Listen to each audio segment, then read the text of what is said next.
40X. Yeah, this is a special 40X edition. No, it's not. Okay, it's not. They're not sponsoring. Yeah, no. Okay, well. We did see San Andreas in 40X. Yeah, last night. That was an experience. We got a couple fans to come out. Technically, it was a couple nights ago because this is airing on Sunday. Oh, right. We saw it a couple nights ago. The movie itself was garbage. Yes. Yeah. I actually thought the special effects were... The special effects are incredible. They were really good. The entire movie was special effects. Yeah. None of that was real. I was looking up actually before this if it was ILM. I couldn't figure out who it was, but it was especially They good. did a very good job showing two of America's greatest cities just crumbling to nothing. Yeah. To start this off, so this person can actually get their name on here, this was actually from a black nerd at a black nerd. Yeah. Said, how was the 40X experience? Was it as extreme as the name implies? It made the movie worth watching. Yeah, the whole time I was in there, I was thinking I would love to see like a documentary done in 40X. That would be cool. Like nature Samsara? Yeah. Samsara Samsara is would a be cool. fucking great movie. If they did that in 40X, I would be totally on board for it. You were saying when we left that you wanted to see Schindler's List in 40X. I was joking. No, you were serious. They'd have to use a lot more of that smoke machine, though. Yeah. I want to see My Dinner with Andre Yeah? in 40X. Every bite is like a... See, that was the coolest part for me was the first... Okay, so starting off... We should explain what 40X is. Okay, yeah, no, explain it, Elliot. So 40X is something that's been around for a little while, but really only came to our attention in the last month or so. Well, it started in, like, Korea. It started in Korea. Of course it fucking started And in then I went Korea. to the UK. We saw that video online that was like probably from 2013. No, it was Furious 7. Fairly Oh, okay, recent. Yeah, it was recent. BBC doing it, yeah. And I'm pretty sure the first movie to premiere in the US using it was Transformers: Age of Extinction Makes last sense. year. Yeah, and the first LA one, I think, was Furious 7 this year. Yeah, it's pretty new. Yeah. Anyway, it has it's not just a 3D movie. Your seats rotate, or they don't fully rotate, but they move a lot. They react to what's happening on screen. And then they have a bunch of other effects that sounded a lot cooler in theory than they actually were. absolutely, such yeah. as like Smoke. fog, smoke. The wind was actually really cool. I love Wind the was wind. The wind cool. was my favorite part because it was... You had to really, like... realize that it was happening because it actually was the most natural feeling thing. Like, oh, I'm in a helicopter, I should feel wind in my Yes. hair. Yeah. So I thought that was what worked the best. What didn't work the best was, I think there was the smell-o-vision thing, but I it never... just smelled bad. I remember at points in the movie going...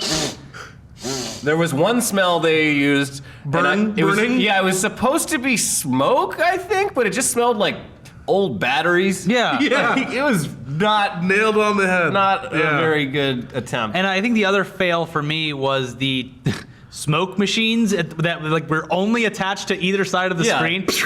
It was just like little atomic bomb smoke clouds. They should have had the smoke machines in every chair, the same way Yeah. like the water spout thing. Yeah. was. just going out of the bottom. That water kept getting all over my glasses, just ruining. Oh yeah, the 3D. 3D experience. Yeah. I described it earlier as like a community theater version of like Yeah.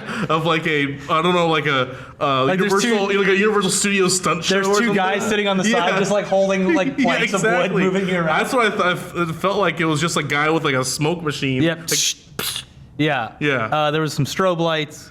So the first 5 minutes of this movie is just the entire audience cracking up at how just laughs. ridiculous it is that Yeah. you are in an entire theater moving. Yeah. yeah. And I mean, once it got settled down, it was like the funniest thing for me was once it got settled down and everyone got used to the movement of the theater was when Paul Giamatti's character shuts his laptop Yes! and it hits you in the back. Yes, like a very subtle, like just a little nudge. Oh, okay. I felt Oh, he that. shut his laptop. Yeah.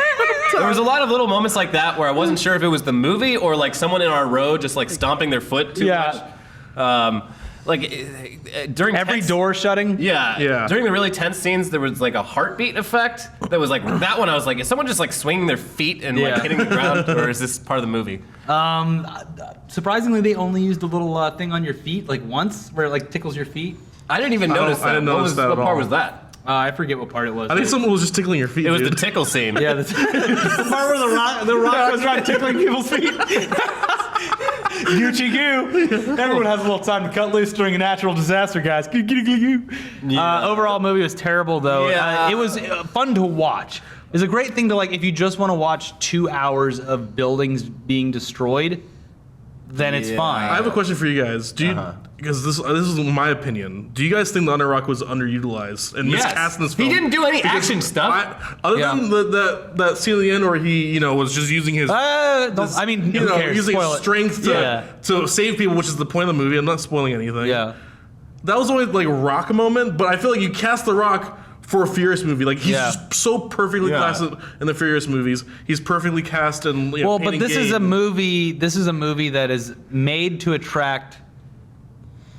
Is made to attract a disaster movie crowd / action crowd, but is not an ensemble cast like Armageddon or something like that. Yeah. Right. So who's on the poster? It's The Rock's face. Yeah. This movie is 100% sold as you're going to see The Rock in an I'd action movie. say it's about 90% sold as The Rock. 10% is the destruction.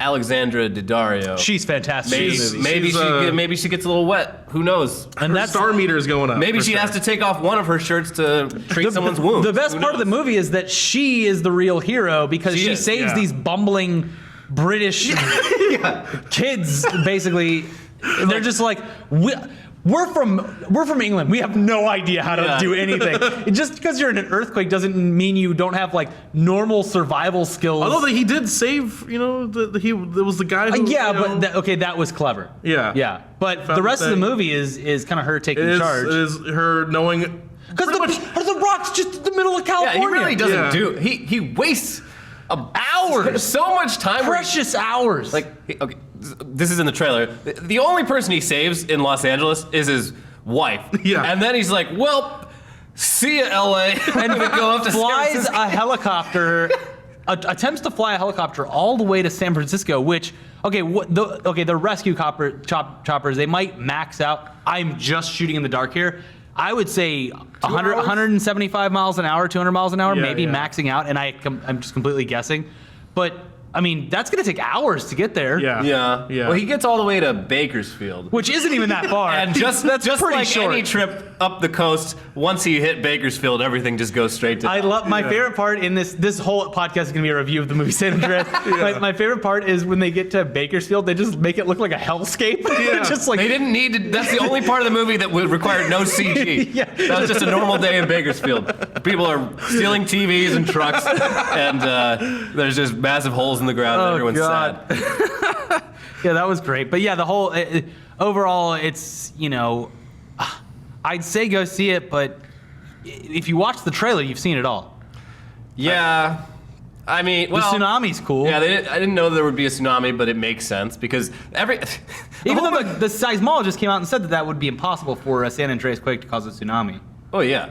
Although that too, the quake Paul- has to originate in the ocean. Paul Giamatti did not tie it all into the They main never character. crossed They never paths. crossed And paths. I love how he is branded as a hero at the end of it. Right. By giving them minutes of advance warning. He saved millions. They were able to get out of the city. No one got out of that city. There's no way anyone got away from the whole movie. I'm just doing estimating the death toll in my head. Yeah. And between LA and San Francisco, and you have to assume every other place on the entire West Coast, there has to be 30 million dead people. Yeah. And the entire West Coast is fucked forever. This is so. If the state of California had insurance, the insurance guy would come up and go, hey, "It's totaled." Just tip the state up and slide it into the ocean. Move to Oregon. I mean, there was it was 9/11 You do not times rebuild. 1,000. The end of the movie, what do we do now? We rebuild. No, you get the fuck out of California. That's I hate it. I mean, the whole, just the propaganda of we're a country that,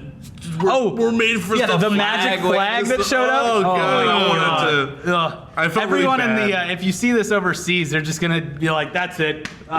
Luckily, it's at the end of the movie. I do like how this movie will scare people into staying away from California, though. Yeah, that's good. we're pretty full, and I don't need any more And we are long overdue for a major earthquake. Well, that's what they say. I mean, I've been through some bad ones. No, that's not some Nostradamus shit. That's actual scientific pattern. Right, there's going to be another huge earthquake, but it's not going to be like the one in the movie. And it's not gonna be gonna predicted. level the entire country. It's not going to be predicted, which I also think was part of their marketing because that prophet that predicted this day or whatever, Yeah. they were like, oh, we'll put the movie out on this day because that prophet said that Oh, is that really why? Yeah, no, I don't know. I don't know that for sure. Okay. But yesterday was that day where they're like, oh, today's gonna be Right. good. Yeah. That's what 2012 came out in 2011. 'cause- That movie was the only disaster in that movie was the movie itself. Yeah. Do you guys think there'll be? I was thinking this after. Like this might be John the end- Cusack's career. Well, yes, that's a whole other podcast. This might be. We have started a podcast called John Cusack's career. Yes, that's Con it. Air. Go watch Episode every 1. single movie. Yeah. Yeah. This might be the end of the disaster genre in this kind of respect. How do you top this or like? It just. I also felt that watching it was it's just a stale genre. Has there been a tornado movie recently? Yeah, there was last year. Oh, the one. Yeah. Okay, so we got earthquakes, tornadoes.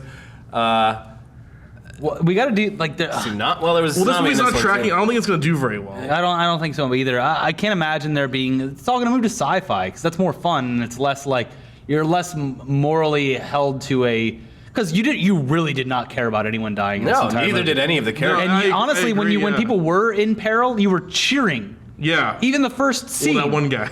Yeah, you're supposed to feel that for him. But even the first scene, it was like hilarious that this. Yeah.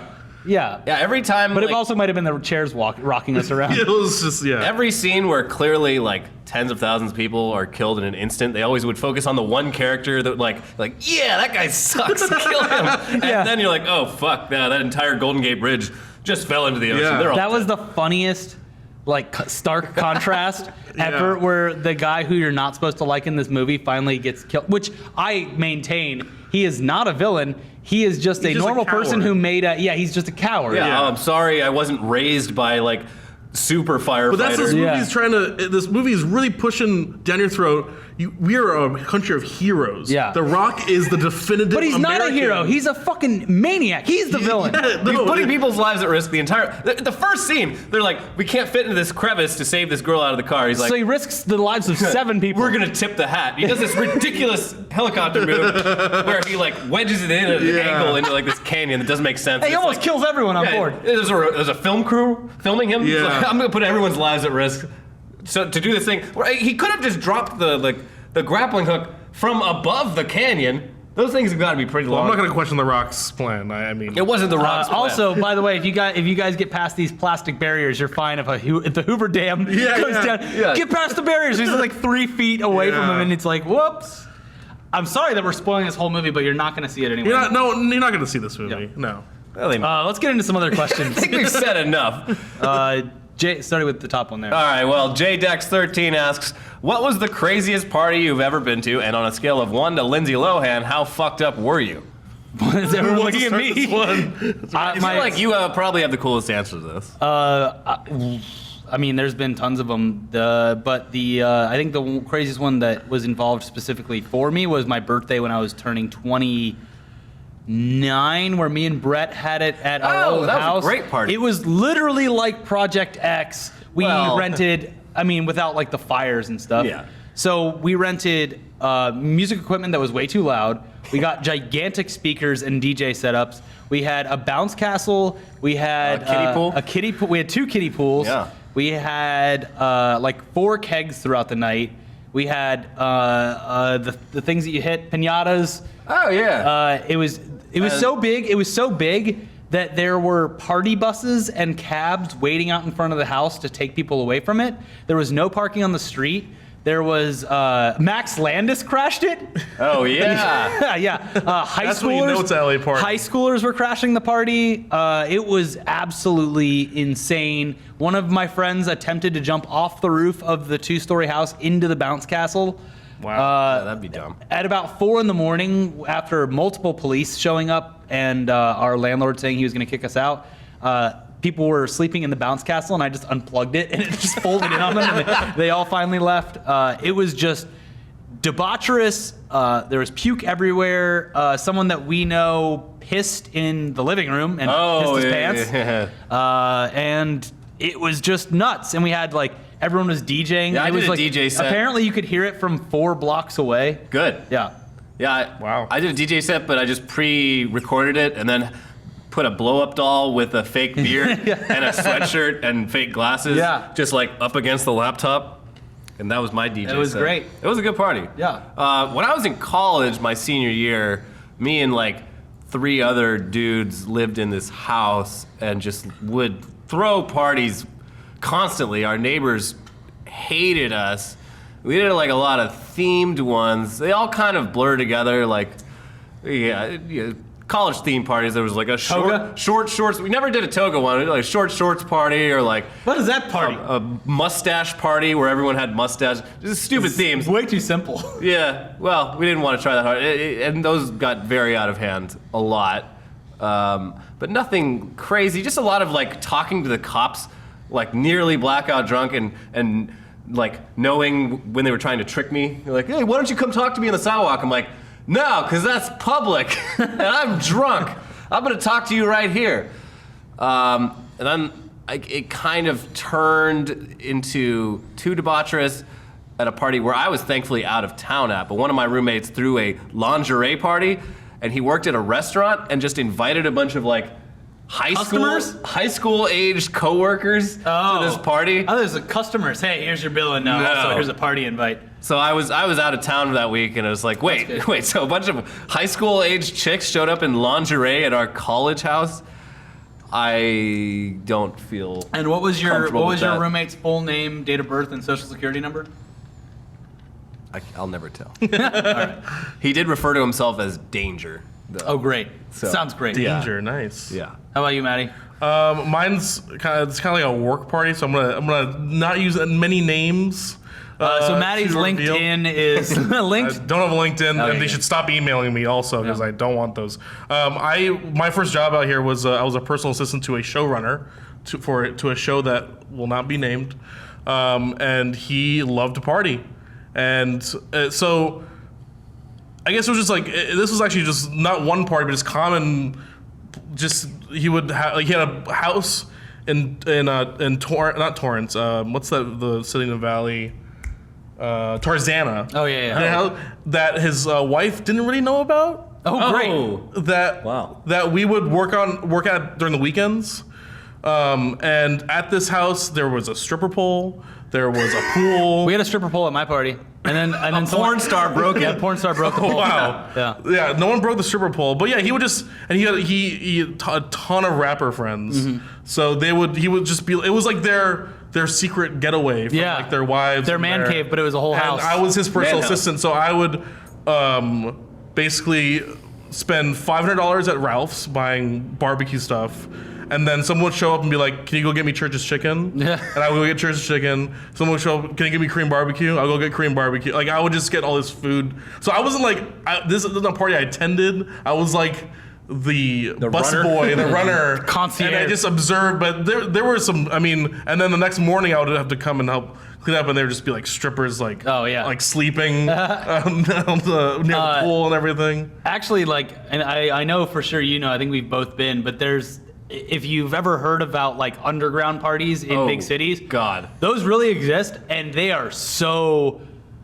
The next day you're like, oh God, what is my life? They usually start at 2 a.m. Yeah, and they go till 6, 7. And they vary in terms of like how semi-legitimate they are. None of them are actual legitimate businesses, but some of them present themselves in a pretty organized, legitimate way, aside from all of the drugs being openly sold and consumed. And booze past too. Like one of the ways that one of the places got around it was they would sell, because you can't sell alcohol past two, so they would sell raffle tickets to you, and every ticket was a winner, and you went to the bar to turn in your winning ticket, and you had a choice of a beer or a mixed drink. And they're just like, it's nuts, and some of them are like pretty crazy. Like, it's like a house party, but there's like a doorman. It's like very weird. Did you ever go to the?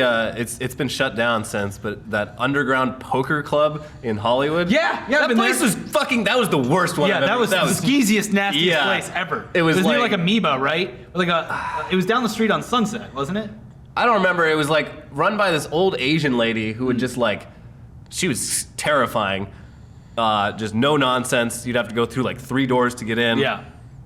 Once you're in, it's like 30 dudes and like maybe 2 chicks.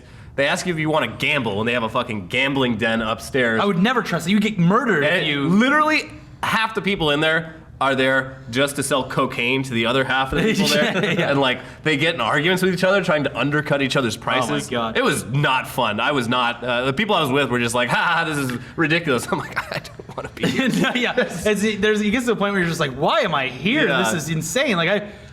Most of the times that I went to one of the places we're talking about is because it was 2 and we were in like Echo Park, and I'd be like, well, I don't want to stop drinking. I'll go to this place till 4. And then I would see posts from friends at 6:30 in the morning, like finally leaving. I'm just like, what the fuck, dude? There's one really close to where I live. Yeah. That I've ended up at. I think the last time I ended up there was at New Year's Eve. Oh, jeez. Because like everyone I was with was like, it's 2:30, I'm going to bed, and I was like, I'm not going to bed. I'm gonna walk over to the after hours place, and then I remember being there for like 5 hours. Don't remember anything I like said to anyone or what. Yeah, there's a couple things around here too that are like kind of like the old school rave style, where back in the 90s you'd have to all go to a payphone, and they would call that payphone, and you would get the address to the party. Oh, wow. What? And that's how they did it and kept it under wraps, Oh. and everyone would get in the cars and go to that party. Now it's all just done through email, so you once you're on this list, every weekend they send you the location, but only like 2 hours before the event, so that the cops don't find out. Is that about why it. there's so many like parties in the Matrix? Because they go to the payphone? Yeah, I guess so, yeah. That's kind of Probably. like, Yeah. that culture was like around that time, Yeah. you know? When they without had those the raves. goth industrial thing. Yeah. But yeah, there's stuff like that too. So all that stuff's crazy. Like LA is just a nuts place. I'm sure that there's more like that in all major cities.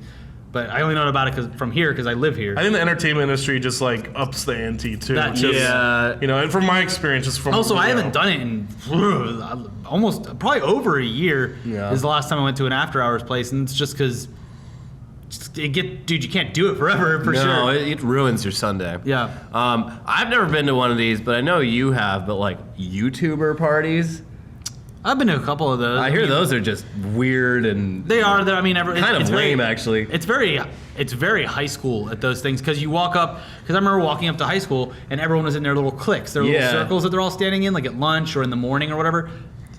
YouTube party is the exact same way. Like people only congregate around those people that they know and feel safe around, because I feel like a lot it's just entertainment industry in general is all a bunch of people that are very insecure and they love social media because it gives them an outlet to be social without actually being social. And when it comes to real life, being social in real life, they still can't handle it. Yeah, I've never been to like a YouTuber like house party, but like there's been a few Machinima events where there was like photo booths and a lot of YouTubers showed up. And if you look at the photo booth, like It looks like they're it's like having a looks like blast. the craziest Yeah, party. yeah. And like I think I took a picture of this once, but I don't have the picture. But it was like a party we had at a gallery, and at one point, like 2 hours in, most of the people attending were just in line for the photo booth. Yeah, and the ground was just empty. standing and like looking at the Yeah. front. Yeah. But if you saw the pictures the next day, you're like, oh my God, what a blast. life. ever. Yeah. No YouTuber party that I've ever been to compares to my birthday and Brett's birthday. That Yeah. one. So That's why I keep them out. yeah. Well, okay. This podcast is almost over. What was your favorite? This is from Impulse, but spelled with 1 5. What was your favorite pastime as children? Maddie, you want to start it off? Like, what did you do to kill the time when you were a kid? I mean, to be honest, I played a shit ton of video games. Like, Yeah. Did you I ever was do sports, definitely or- an indoor kid. I never played. I took karate or karate, as you're supposed to pronounce it In Hawaii? It's proper Japanese. Yeah, I took that, but I was not into it at all. I mean, I was just you're told definitive. Like, I even like grew up on a farm, which had 10 acres of just like. You can do anything. You really, if you were an outdoor kid, like where I grew up was like a dream come true. amazing. Yeah. In Hawaii too, which is like surfing. You can do all the most beautiful hikes and the most beautiful. And I was just wanted to sit. Yeah, way to squander that opportunity. Yeah, no, I just wanted to stay inside and play video games all day. Yeah. Literally, that's all I wanted to do. All right. Yeah, I played a lot of games. When I was like really little, like, I have like 2 brothers that are pretty close in age to me, so we would just like play with fucking action figures and shit. Dolls. Yeah, but there's not a doll, Dad. And I got like I started playing guitar in like 8th grade, so got really into that. Yeah, I was in a band too. I think that's what you know. Yeah, that's the next step. You find the band. You find like, who's gonna play instruments with me, and you can play some Blink-182 songs. And I thank God every day that social media barely existed at the time, because we thought we were fucking awesome in our stupid little like 8th grade, 9th grade like punk bands, and Yeah. like I've found a few home videos of it, like when my parents were like moving, and it is the fucking cringiest shit. I'm so happy that it's erased from the internet. Yes, exactly. Now, I have a question for you then, because I grew up in Hawaii and there was like a very small punk scene. Did you go to punk shows like in Orange County, which is like a huge Yes, hub at the for like time for punk? At the time in Orange County, like late '90s, early 2000s, there was quite a scene. Went to a lot of shows at this place called Chain Reaction. Oh, yeah, I love which Chain is Reaction. still it's a fucking shithole. But that was like sort of like the home of punk rock there. Yeah. Like all ages. It's crazy to hear so many people, because I grew up like wanting to go to Chain Reaction in Florida because I heard so much about it. But it's crazy to hear so many stories of people talking about Chain Reaction, and the venue is so small. I'm like, Yeah. how the hell did they fit all of these people? Because they had shows every night. Okay, yeah. And it's not like, I mean, they might have gotten like some bigger acts, but every time I went, it was like I didn't even know what band it was. It was just like, oh, let's go Yeah. to Chain Reaction. Yeah. So, and yeah, there was definitely like a sort of punk legacy at that point where like Yeah. a lot of the bands had become big. There's that whole Epitaph labels thing Yeah, was yeah. like at critical mass at that point. They were just churning out new bands every week. Punkorama. Yeah. The Punkorama Yeah. compilation. Yeah. Short songs for short people. Yeah. This album has 500 songs. Yeah. I mean, I rode BMX. I really wasn't that into video games as hard as most people. I played like a couple PlayStation games, like Dave Mirra's Pro BMX, Tony Hawk, the first one, and stuff like that. And I just rode my BMX bike. I raced BMX. We build trails out in the woods and do tricks, and that was literally all day, every day. I'd get off school, go home, get my bike, ride to the trails, build new jumps, jumps, and go home at like 7 o'clock at night. Yeah, I feel a little bit deprived just coming from like a place like Orange County where like the outdoors is a very like controlled thing. Like there isn't just like woods anywhere. Yeah. I mean, there's like trails and shit, but they're all in like You guys had incredible parks. trail. There was one that I always wanted to go to when I was a kid called Sheep's Trails, and it was like in every BMX video. Oh yeah, there was a Like a bunch of downhill ones. yeah, too. it's next to the freeway. I don't know. Well, yeah, there was one like right off the freeway. You drive past and it would just be kids doing jumps and shit. Yeah. So that's what I did with all of my time. And then I got into skateboarding, and I was in random shit bands as the screamer. So that was that. Everyone's gotta find their place in a band. You know? Yeah. You have- Yeah. And that place is usually the bass player. Yeah, that's I was just gonna say. You Just hit this note over and over again. the dumbest guy. Let's him play bass. Yeah. Yeah. Oh man, we just offended so many bass players. I know a lot of. You know, to be a good bass player, it requires a lot of skill. It really does. But Yeah, it is yeah. always the throwaway role. Well, in a punk band, Yes. really yeah, does and not require a lot. But I'm blanking on his name, but Nor does anything. The drummer, too. The bass player for Rancid, one of the best bass Tim players. Armstrong? No, that's the lead guy. His name was Matt. Oh man, like my 15-year-old self is gonna kill me right now. But anyway, that's an amazing bass player. There's ways to make it good. Even the Yeah. guy from Green Day, pretty good bassist. Oh yeah. But if you really want to skate by on like little to no skills, just play the root note on the bass. Yeah. No one will know the difference. Okay, yeah. So next question related to the youth. David M8 or David Mate asks, do you guys think social media has made life for teenagers easier or more difficult? Probably more difficult. I cannot fathom having all this fucking shit in my pocket at all times. We had AOL Instant Messenger, which could only be accessed from a computer. We had MySpace later on in high school. Not as a teen. I mean, no. I was maybe. I was like I was 17 or 18 when MySpace came out. 18 probably. It was like senior Yeah, I high was like school. 15. Yeah. Were you guys into Zanga at all? No. The blogging.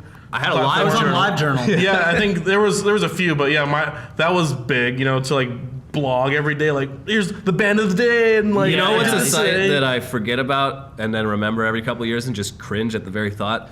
You ever know melodramatic.com? Oh my god, it was this fucking, I think it's still around. It was this blog site for like scene kids to just write like terrible shitty poetry and like posts about like how they wanted to like self-harm and shit. And like my God. this group of kids I was like friends with later in high school, like they all had these like melodramatic.com profiles that they called My Mellow. And it was like only like 2 years ago, like the thought popped in my head after like a decade, and I was like, I need to find my profile and get rid of it Oh, because yeah, it's yeah. probably still there. Yeah. I was able to log in and get rid of it. Oh my god. Whew. I used to do BCO, board.crucial.org. It was like a bunch of like dudes in bands and everyone in like the screamo scene and stuff like that posted on it. And then there was, did you ever go to Lipstick Party? No. There was Lipstick Party, there was Lipstick and Cigarettes, there was what was the other one? Makeoutclub.com. What? You don't remember Makeout Club? Do you remember Makeout Club? What No. is that? Makeout Club No. was like the original social media site before even Friendster. Oh, it was wow. You made a profile and it Before was like, Hot or Not too?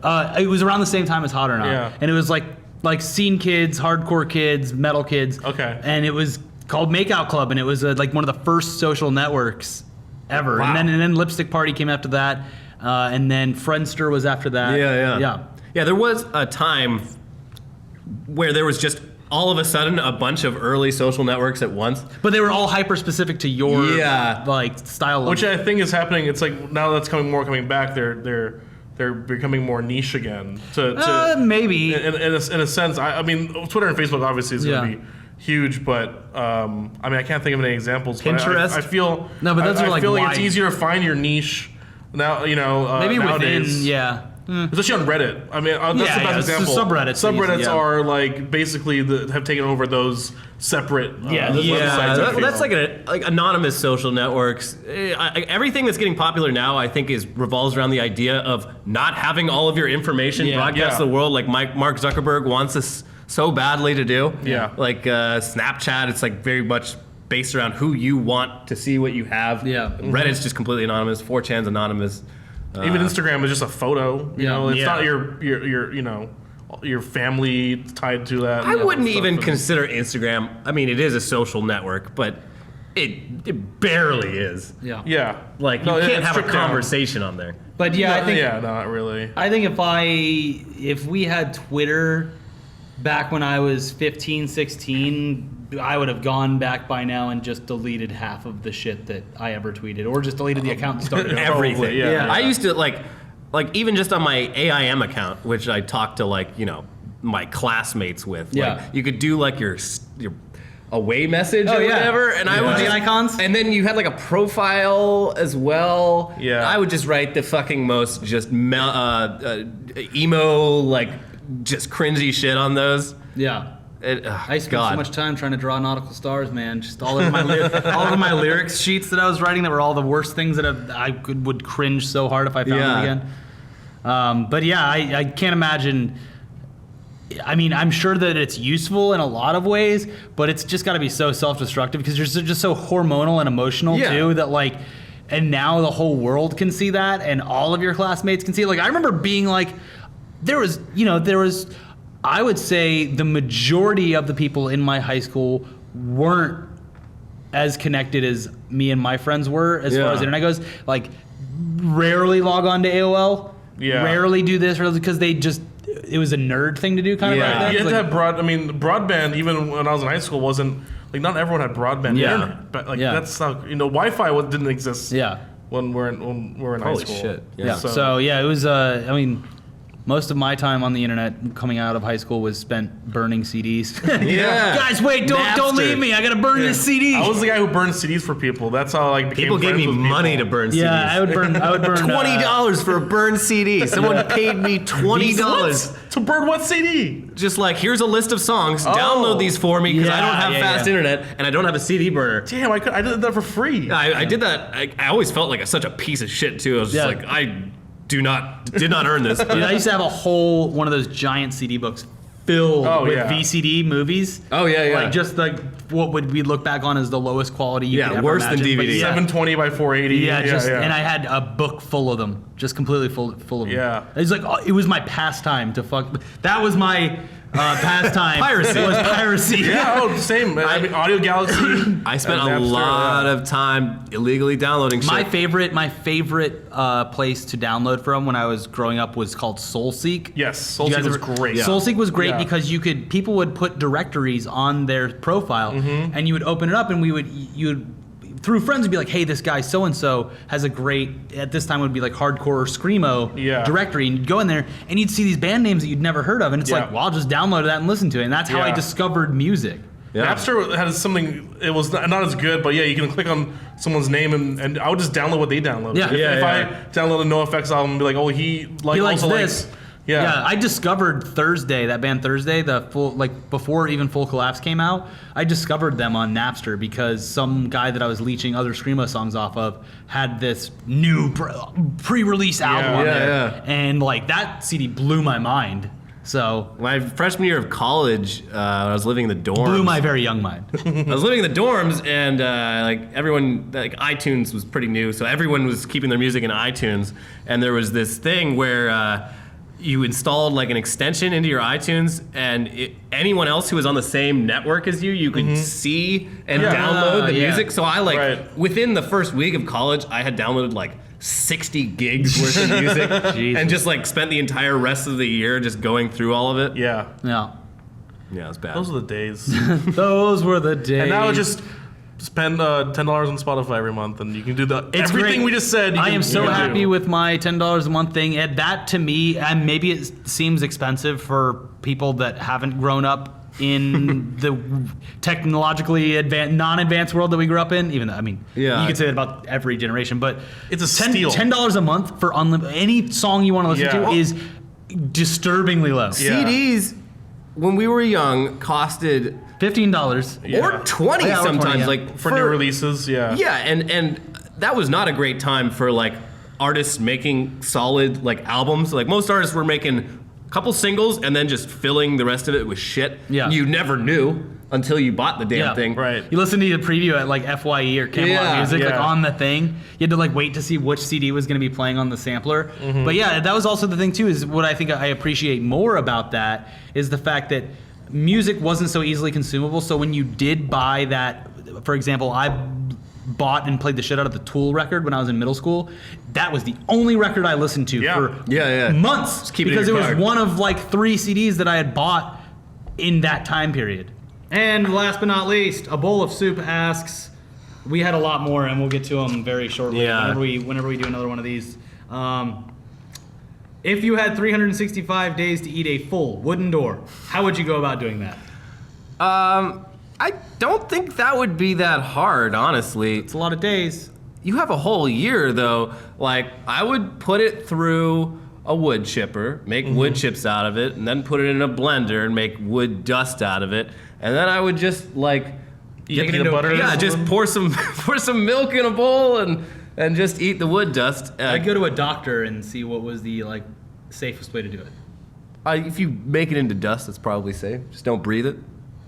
Sure. And you'd probably get great shits for that entire year. No, you get splinters in your anus. No, you grind it up into a dust. Yeah. So it's just pure fiber. Like literal fiber. All right. I don't know. I mean, that seems like... How would I go about doing that? Very carefully. All right. Be careful. I'm going to take Elliot's plan. Oh, the dust? Yeah, I'm just going to do that. I'm looking at this critically. I want to win. I can't think of anything better way of doing that than just making dust. Yeah. It's a lot of dust. Do I have to eat the doorknob, though? No. Wooden part. Wooden door. Yeah, it's wood. All right, thanks for joining us. We had a lot that we didn't get to. We're sorry. Hope you guys like the new news squirts that we're doing, and have a good rest of your weekend, or if you're watching this during the week, it's okay because summer's almost here. Yeah, also, if you're not aware, you can listen to these on our SoundCloud page. There's a link in the description. And if you haven't watch or listened to our last 3 episodes, because... Why not? Yeah, it's on iTunes as well. You can review it on iTunes. And Yeah. Give it a thumbs up on Napster. Really helps us out. Yeah, really helps us out, guys.